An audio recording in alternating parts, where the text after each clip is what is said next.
Hello guys, good morning. Maluto ako ng adobong balunan na manok. Ayan, pakita ko sa inyo. Kalahating kilong balunan na manok. Nilinis ko yan ng buti. Siyempre, kakainin natin. Kaya kailangan malinis ang ating balunan na manok. Itaray ko siya. Ayan, napakalinis ng pagkagawa ko. Ayan, medyo natagalan ako niyan.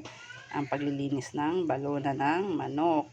Ito yung rekado natin, luya, bawang, sibuyas, sili, syempre yung laurel, asin, paminta, at saka toyo. Ngayon, igigisa na natin siya sa mantika. Ayan. Igisa natin siya. Lagyan natin ng kaunting mantika. Lagyan na natin yung luya. Lagyan na natin ang sibuyas.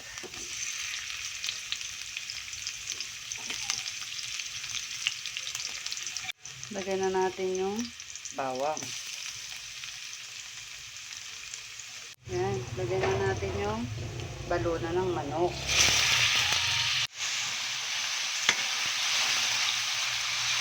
Ayan, pag nilagyan natin yung balunan ng manok, saluin na natin ng kaunti. Lagay tayo ng asin,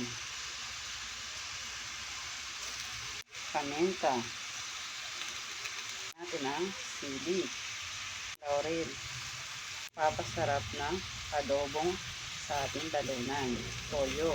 Ayan, lagyan natin siya ng kalahating basong tubig para maglambot yung balunan. Tapos, ayan, at tatakpan natin siya. Papakatihan natin siya bago takpan natin ng 5 to 30 minutes para maluto ang balunan. Takpan na natin yung adobong balunan. Sarap. Ayan, luto na po ang adobong balunan natin. Ayan, tara, kain na tayo. Ayan, gusto ko po kasi ang balunan ay dry na dry, kaunting sabaw na lang po.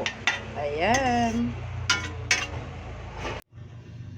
Ayan, luto na po ang ating adobong balunan na manok. Ayan. Ayan na po, oh. Nanunuot po ang ating balunan.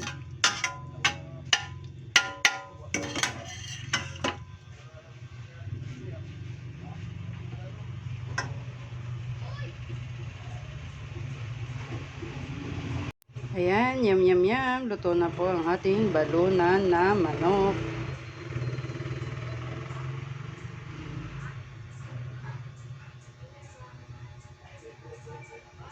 Luto na po ang ating balunan ng manok.